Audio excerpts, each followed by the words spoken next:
Hocam bende ölüm korkusu var. Ölüm korkusu. Ya Bunun bir adı vardır da mutlaka. Vardı. Sen biliyorsundur bilimsel olarak. Her şeyi böyle bir bilimsellik kılıfına böyle bir böyle formüle sokmayı sen seviyorsun. Sen çok biliyorsun. Seviyorum. Bunun adı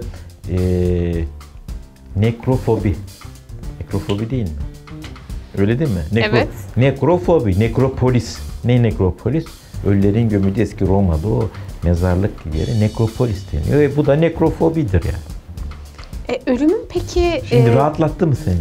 Hani evet. Buna Latince bir isim bulduk, rahatladın mı? İsim bulduk ama ben hala bilimsel rahatlamadım. oldu işte. Ama bilimsel olunca en azından evet. Ben konuyu dağıtmak için ölümden, kendi kişisel ölümüm üzerine düşmek istemiyorum. Maazallah şu an kalpten gidebilirim. Şunu sormak istiyorum. Padişahların ölümleri nasıldı? Ya bu padişah, çok affedersin hocam ama Hasan Usta gibi, bir Terzi Ayşe gibi ölecek hali yok diye düşünüyorum. Öyle tabii. Şahane ölüyor onlar. Yani şahane. Ne demek? Ölümün şahanesi mi? Bak şimdi padişah, şah, kral demek.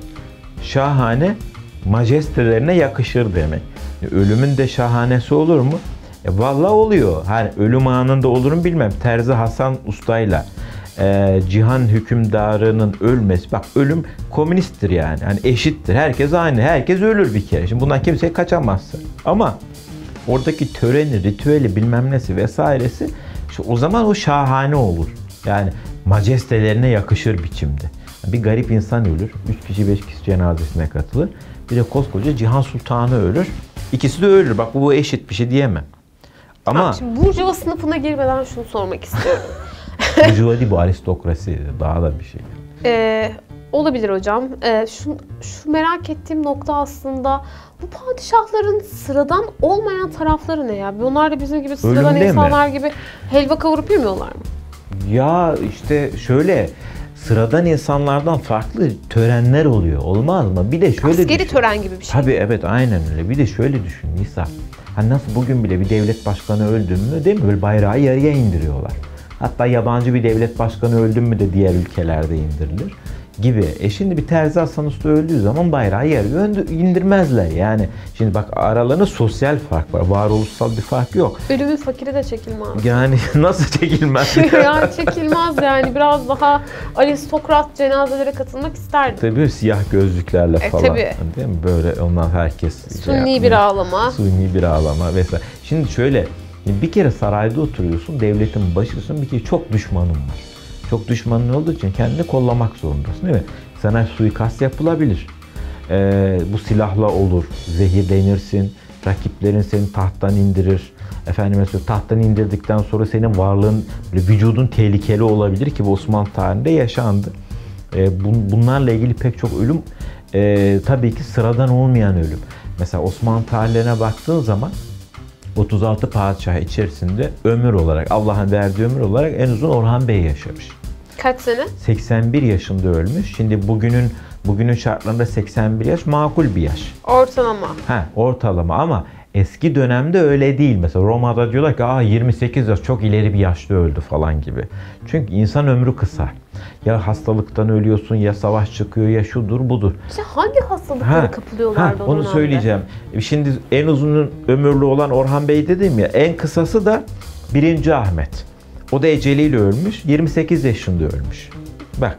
Gariban 1. Ahmet'i de çok anmıyoruz. Evet. Yani tarih kitaplarında vardı. Ama ondan daha tabii 1. Ahmet işte Sultanahmet Camii'ni yaptıran var ya. Gençliğin baharında nasıl gitti bu adam? Daha da genç ölen var. Ama o eceliyle ölmediği için eceliyle ölen dedim, bak dikkat et. 1. Ahmet hastalanmış ölmüş. 19 yaşında ölen Osmanlı padişahı var. Hatırlayacaksın. Kardeş tarafından mı öldürmüş? Hayır, askerleri öldürmüş. Hem de korkunç bir şekilde. Yedikule zindanlarında büyük bir arbede sonrası boğarak öldürmüşler. Genç Osman, bak adından bile belli. O cinayete kurban gitmiş. Bak Osmanlı padişahlarında 1. Murat savaş meydanında ilk ve sonu şehit edilmiş. Bir Sırp asilzade tarafından. Genç Osman devrilmiş tahttan, Yedikule zindanlarında boğup öldürmüş. 3. Selim öldürülmüş, cinayete kurban gitmiş. Sultan İbrahim boğulmuş. 4. Mustafa ve de Sultan Abdülaziz. Peki bunların mı bedeli yok mu ya? Olmaz olur mu? Padişahı Olmaz olur mu? Yani onu Bedelini ödemiştir. Hem de nasıl onu öldüren Yeniçerilerin bulunduğu taburu ortadan kaldırmışlar. Yok etmişler yani. Anlatabiliyor muyum? Şimdi o var. Sultan Abdülaziz'i öldürüp intihar süsü verenler yargılanmış. Hepsi cezasını görmüş gibi. Hepsi cezasını gör. Sultanın kanına girmek uğursuzluktur zaten. Bu ciddi bir uğursuzluktur. Bir de şaibeli ölümler var. Bak mesela Yıldırım Beyazıt'ın ölümü şaibelidir. İntihar mı etti yoksa böyle kahrından mı öldü, felç geçirip öldü? Onu tarihçiler tartışıyor. Ya kahrının ölmesi için de bir sebep mi var? Tabii mesela çünkü esir olmuş. Timur'a esir düşmüş böyle tutsak bir halde, düşünsene yani. Yani bir yamyam kabilesinin içerisindesin, çok normal. Nasıl yamyam kabilesi ya? Yamyam değil. Timur dediğim bir Türk hükümdarı. Adam düşünsene Haçlı ordularını yenmiş Yıldırım Beyazıt, mağrur da bir adam. Esir olmayı yediremiyor kendine. O yüzden mesela Aşık Paşazade diyor ki böyle yüzüğündeki şey var, tık açtı diyor. İntihar Yamyam etti. kabilesi derken de beni linçleme, şimdi sokak röportajlarına döneceğim. Yani adamın perspektifinden öyle. Ha öyle tabii. Korkutucu yani, yedinemez. Korkutucu yani, böyle kimin eline düşerse düşsün. Düşünsene bir de kibirli bir adam Yıldırım Bayezid. Yani o kibrine yedirememiş, o yüzden Aşık Paşazade intihar etti diyor. Fakat bazıları hayır ya intihar etmedi, felç geçirdi, öldü diyor. İntiharı da gururundandır diye olabilir düşünüyorum. işte. Bir tane daha var biliyor musun öyle? Hangisi? Sultan 1. Abdülhamit. O dönemde böyle Ruslarla feci savaşıyoruz. Ağır bir yenilgiye uğruyoruz. Ama öyle böyle değil. Bizim bütün garnizonu Ruslar kılıçtan geçiriyorlar. Buna söylemiyorlar. Haber getirmiyorlar. Bu bir gün böyle kılık değiştiriyor falan, gidiyor böyle bir tüccar kılığına. Kahvenin birinde, oysa ki İstanbul çalkalanıyor bu yenilgiyle. Onu orada bir duyuyor. Kahrından felç geçirip, nuzul diyor ya eskiler, nuzul indiriyor. Felç geçirip ölüyor ama mefta oluyor. Tabii ölmeden önce böyle yatağa düşüyor ve bir gün felçli kalıyor. Sabaha karşı ruhunu teslim ediyor. Hocam ya bu devlet meselelerine çok kafa yoran insan. Ama bu böyle hassas yani bir padişahmış yani o. Ay bu kadar ponçik, duygusal bir ponçik padişah. işte Ya bilmiyorum, yani. üzüldüm şu anda. Öyle ama diyor ki bunlar benim halkım, koruyamadım halkımı, hassasmış yönetimde. Sonra ölmeden önce yeğeni tahta geçecek. 3. Selim diyor ki bana bu haberi kim vermediyse, kim sakladıysa yeğenim diyor. Yeğen vardır ya Türk filmlerinde. Yeğen diyor, bunu bul, vasiyetimdir sana, intikamımı al. 3. Selim tahta geçiyor. O da böyle musiki şinas bir adam. Ama bunu buluyor, amcamın diyor şeyi yerde kalmış. Bir araştırıyorlar, tersane emini, böyle yüksek rütbeli bir bürokrat. Tersane emini Selim Ağa bunu saklamış. Çağırıyor Selim Ağa'yı. Diyor ki niye sakladınız amcamdan diyor. Diyor ki padişahım, devletlüm. Bak iyi ki saklamışız. Zaten duyar duymaz diyor felç geçirdi, nüzul indirdi ve diyor ruhunu teslim etti. Doğru diyor 3. Selim. Ama diyor amcamın vasiyeti var. Hukuka göre vasiyetlere giremem, vasiyetini çiğneyemem diyor. Orada Bostancıbaşı diyor ki vurun kellesini. Bak ilginç bir şey anlatıyorum sana Nisa. Hemen bir tersane eminin koluna giriyorlar. 3. Selim'in ayaklarının dibine yıkıyorlar. Orada Bostancıbaşı kılıcı vuruyor. Bak enteresan olaya bak şimdi. Böyle kesilmiş bak, böyle yuvarlanıyor geliyor. 3. Selim'in kaftanını ısırıyor. Öyle korkuyor ki 3. Selim. Hani özel hayattır, girmek istemiyorum magazin ama orada böyle o korkudan... Gireceğin kadar girdin hocam sen. O korkudan dolayı erkekliğini kaybetmiş ve kısır olduğu söyleniyor yani. Öyle bir şey, aşırı korkudan da böyle bir şey. Bu da enteresan bir şey işte yani. Yani çok özel hayata girdim ama burada söylemek zorundaydım. Özür dileriz kendisinden. Öyle. Şimdi bu bir şaibeli ölüm. Bir de Fatih. Bildiğin Fatih Sultan Mehmet. Benim için hem çılgın hem karizmatik liderlik hem otoriter liderleri bünyesinde barındıran bir insanın ölümünü gerçekten merak ediyorum. Fatih yani. Fatih'i mi tanımlıyorsun? Bir daha tanımlasana. Hem karizmatik, hem çılgın, hem de otoriter liderliği bünyesinde barındıran bir... Seni çok tebrik ediyorum. Bu kadar güzel tanımlanabilirdi. Siz genç kuşağın da herhalde böyle az kelimeyle hedefe ulaşma. Evet, çılgın. Gemileri karadan yürüten bir insan. Çılgın İnatçı. projeleri var. İnatçı, otoriter. Çok serttir Fatih. Öyle senin demin dediğin gibi böyle çok işte mesela 1. Abdülhamit gibi değil. Yani bir haberi alınca mesela felç geçirecek. Kahraman olacak bir insan değil yani. Ya ben İstanbul'u alırım ya İstanbul beni diyor, bak düşünsene. Net. Net yani böyle. Evet, çok doğru söyledin. ve şaibeli. Ölümü şaibeli. Çözemedi tarihçiler. Bak ben sana burada, şimdi şiir aklımda değil. Keşke edebiyatçı olsaydım da burada sana hava yapsaydım birazcık. Bir şiir var. Sana şiirini okuyayım, sen ne anlıyorsun? Fatih döneminde yaşamış bir tarihçi Aşık Paşazade yazıyor. Diyor ki bak, tabipler şerbeti kim verdi hana? O han içti şarabı kana kana. Ciğerin doğradı şerbet o hanın, heminden zari etti yana yana. Dedi niçin kıydı tabipler bana? Hemen bugün günümüz Türkçesi'de söyleyeyim. Doktorlar şerbeti verdi hana. Şerbet dedi, bak burada bazen şerbet, Arapçada şurup içmek demek. Şurup, şerbet, şarap hepsi aynı köy. İçilen şey, eşribe içmek. Doktorlar şerbeti, şurubu verdiler hana. O an içti ilacı kana kana. Ciğerim parçaladı o ilaç hanın. O zaman da ağladı yana yana. Dedi doktorlar neden bana kıydılar? Bak şimdi sen ne anladın bundan bir gazeteci olarak? Son sözünde diyor ki doktorlar niye bana kıydılar? Sen şaibe arar mısın burada? Ararım. Bir gazeteci olarak haber yaptığını düşün mesela.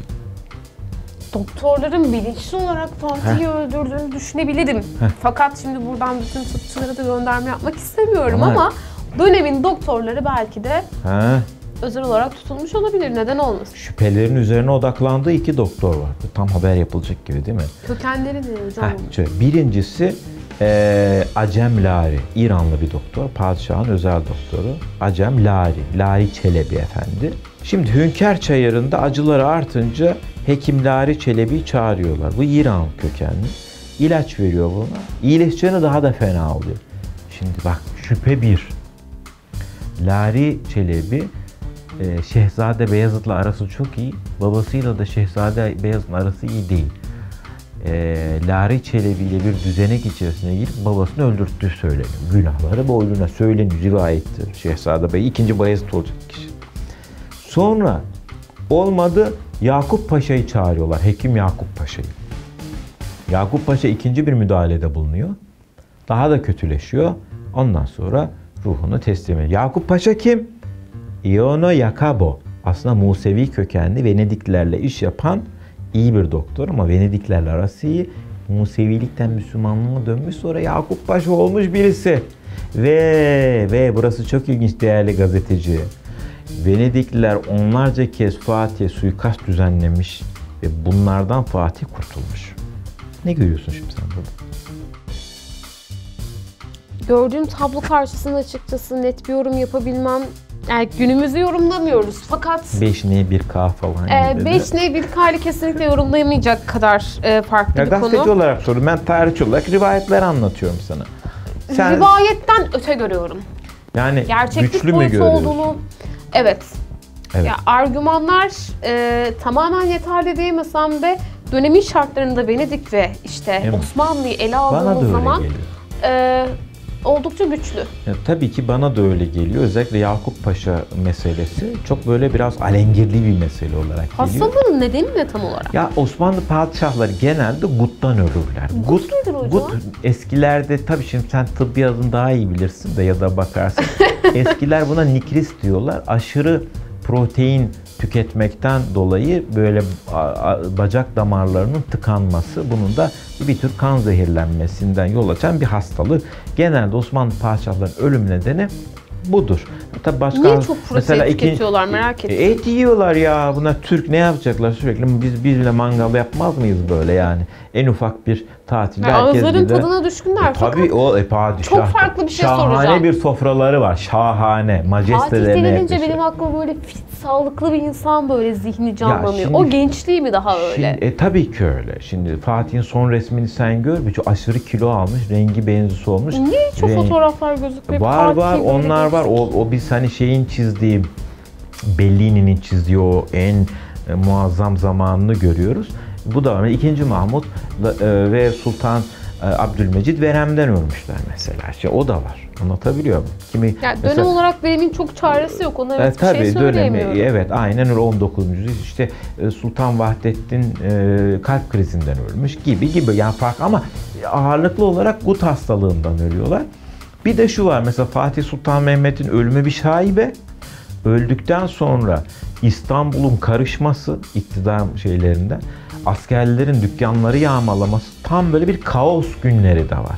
Şimdi Osmanlı padişahın ölümünde bu da bir sıkıntı. Ölen padişah çoğu kere hemen açıklanmıyor da Nisa. Ya yaz sürecinden sonraki bir kaotik bir ortamdan da Tabii bahsediyoruz ki, aslında. çünkü Osmanlı'da şey yok. Padişah öldü, yerine büyük oğlu geçer diye bir şey yok. Bir de şehzadeler arası taht kavgası başlıyor. Şimdi İstanbul'da öldü diyelim, tamam mı? Şehzadelerin biri Amasya'da, biri Manisa'da, biri falanca yerde. Onların gelmesi de var. Biri birbirleriyle savaşları da var. O ara bir kaos. O yüzden mesela Kanuni Sultan Süleyman, Ziget vardı. Tam Macaristan'da ölmüş. Ne yapacaklar? Onu bir söyleseler ortalık yıkılır. Mesela ne yapıyorlar? Hekimler böyle ufak bir operasyon, iç organlarını alıyorlar. Oraya gömüyorlar askere söylemeden. Hemen böyle ilaçlıyorlar, dikiyorlar vesaire. Tamam mı? Gelene kadar, yeni şehzade gelene kadar saklıyorlar, söylemiyorlar. Bunlardan birisi çok enteresanı, 42 gün gömülmeyen padişah. 42 gün. 42 gün, 1,5 ay.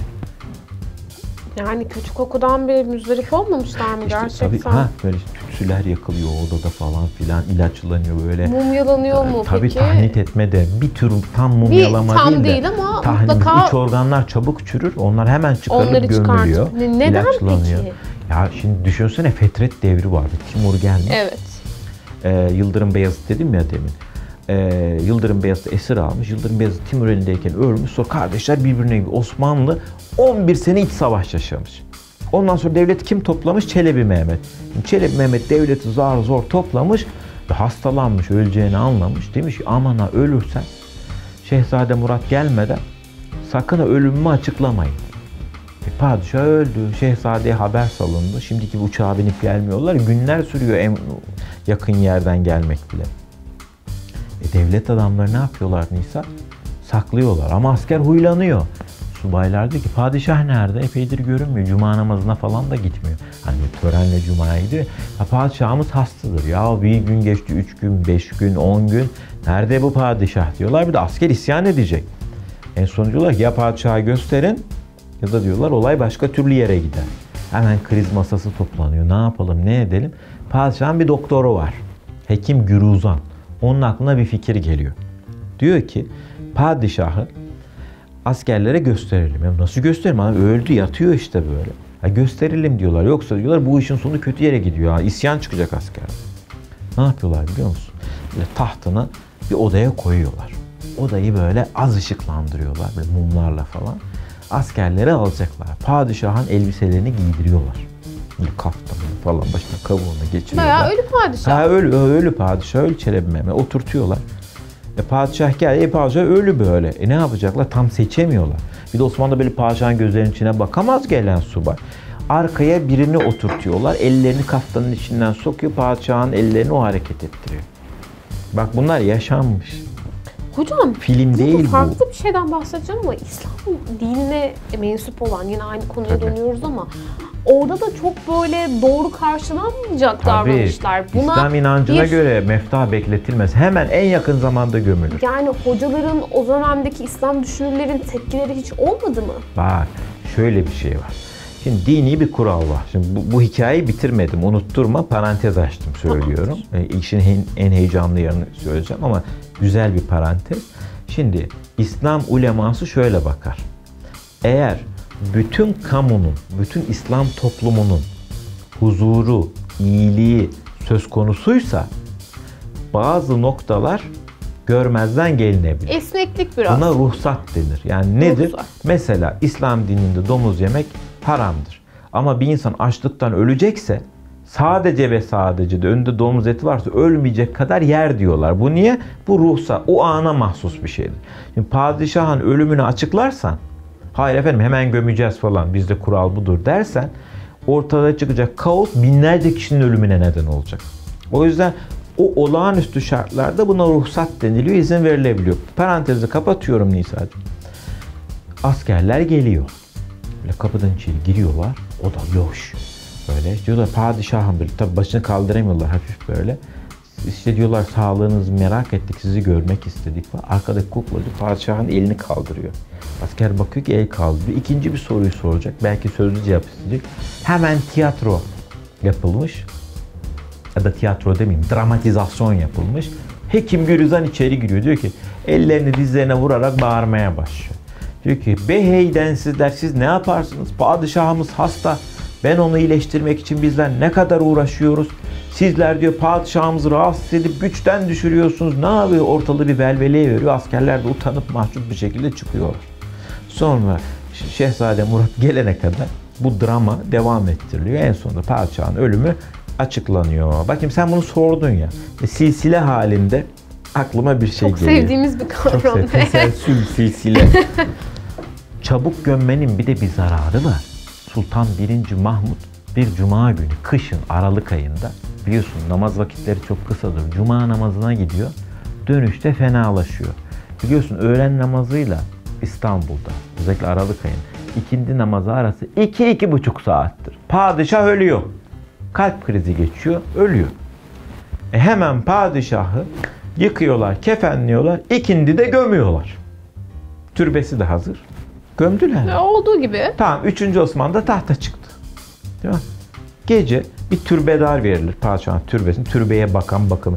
Türbedar Kur'an okurken bir sesler duyuyor mezardan. Bir bağırtılar, böyle bir inlemeler. Türbedar hemen saraya koşuyor. Diyor ki buna geçici ölüm deniyor tıpta. Yani kalp krizinden ölenler 3-5 saat sonra dirilebiliyorlar. Tam ölmüyorlar. Bugünkü gibi teknik aygıtlar da yok. Nefesini yapıyorsun, kalp atışını alamıyorsun, nabzını alamıyorsun, öldü diyorsun. Bugün tespit edilebiliyor ama o günün şartlarında tespit edilmesi mümkün değil. Yani yaşıyor muymuş? Dirilmiş padişah, öyle rivayet edilir. Çünkü mezardan ses geliyor. Diyor ki padişahımız dirildi. Sonra o türbedarı bir daha gören olmuyor. Bitti. Çok enteresan. Olayın üstü koy. Çünkü niye? Velev ki şöyle düşün bir gazeteci olarak.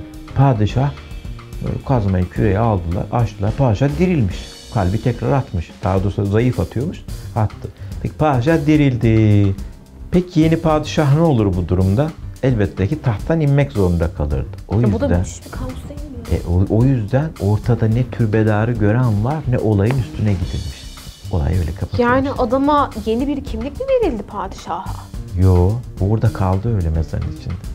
Açılmadı bile. Olay kapatıldı diyorum ya Nisa. Türbedar da kayboldu ortadan. Olay da kapatıldı. Çok ürkütücü bir konu ya. Ben ilk kez böyle bir şey duyuyorum. Sen ne diyorsun? Yani. Korku filmlerine sahne olur bu. 3. Osman hani şüpheler onun üzerine yoğunlaşıyor. Böylelikle eğer çıksaydı ölen padişah, onun padişahlığı kadük olacaktı artık.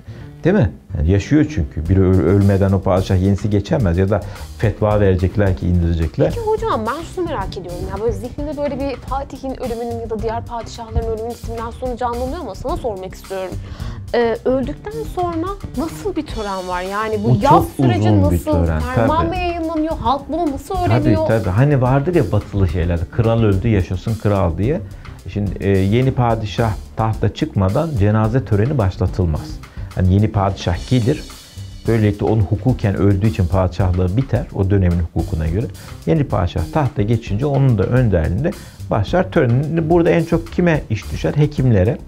Çünkü öldükten sonra tahnit edilir. Hani seferdeyse demin söylediğim gibi iç organlar gömülür. Yoksa işte hekimler iyice kontrol ederler vesaire. Sonra din adamlarına ne olur? İşte İslami usullere göre yıkanır, kefenlenir. Ondan sonra tabii ki cenaze namazı kılınır. Şeyhülislam genelde kıldırır cenaze namazını padişahın. Cenaze namazı kılınır. Ondan sonra tabii ki böyle bir kortejle götürülür. Cenaze önce camiye. Genellikle de Ayasofya'da kılınır. Ondan sonra kortejde türbesi neredeyse götürür oraya gömülür. İşte arkasından bildiğimiz gibi Kur'an okunur. Özellikle bizim Türk geleneğinde 40 gün süren bir Kur'an okuma süreci. Bir de padişah tabii vefat ettiği için senin demin söylediğin gibi Terzi Hasan amca gibi yani hani yüzlerce binlerce hafız Kur'an okur sürekli onun peşinde. Ondan sonra tabii ki halka padişahın hayır olarak bir şeyler dağıtılır. Halkın da buna iştirak edilmesi için. Bu tarz bildiğimiz çünkü bir Müslüman Türk hükümdarı olduğu için. Peki çoğu İstanbul'da mı gömüldü? Güzel bu. Tabii ki biliyorsun 1453'e kadar İstanbul bizde değil. O yüzden ilk 6 padişah Bursa'da gömülü. Yani ilk başkent orada Bursa'da gömülü. Hatta 1. Murat gibi Kosova Ovası'nda şehit edilen bile cenazesi nereye getirildi? Hatta o Edirne'yi başkent yapsa bile Bursa manevi bir başkent oldu. Öyle kaldı. Getirildi, Bursa'ya gömüldü.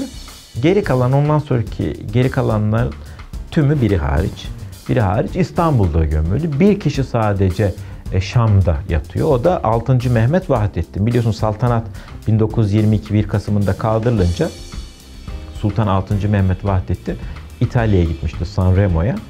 Orada öldü. Ama Hristiyan bir toprakta Müslümanla halifelik yapmış birisi, yani tahttan indirilse bile zamanında halifelik yapmış birisi Hristiyan toprağında kalmasın diye sonra getirildi. Saltanat kaldırıldığı için, yurt dışına gittiği için Türkiye topraklarına, yeni kurulan Türkiye gelmedi. Müslüman bir toprağı olarak Şam'a gömüldü padişahlar içinde. Bir tek 6. Mehmet Vahdettin şu an mezarı hala Şam'da. 6. Mehmet birazcık yalnız bırakılmış gibi hissettim. Ya benim okumam bu şekilde. O tabii ki döneminin şartları gereği tabii ortada tabii, neyse, çok duygusal düşünmemek lazım Birinci hocam. Dünya Savaşı var. Saltanat kaldırılmış. Saltanat kaldırıldığı için bu o dönemde herkesin mesela Romanovlar, Hohenzollernler, Habsburglar o dönemde imparatorlukların gün batımıdır. Rus Çarlığı çökmüş, Osmanlı Devleti çökmüş, Avusturya Macaristan parçalanmış, Almanya'daki 2. Reich yani imparatorluk çökmüş. Buradaki hanedan ailelerin hepsi ya yurt dışına gitmiş, hani gurbette ölmüş ya da Romanovlar gibi kuşuna dizilmişler gibi bu hanedanların gün batımı hepsinin 3 aşağı 5 yukarı başına bu gelmiş. Hocam, İşte al sana şahane ölüm. Harikasın ya. Bu sadece ya insanız ya. Yani ya insan tabii ki. olduğumuz için hani Cahit Sıtkı ne ilersin ölüm herkesin başında. Bir namazlık saltanatın olacak taht misali musalla taşında. O yüzden cihan hükümdarı da olsak, sıradan insan da olsak bu bizi ilgilendiren bir konu. O yüzden de meselesi böyle. Önemli olan iyi yaşamak yani.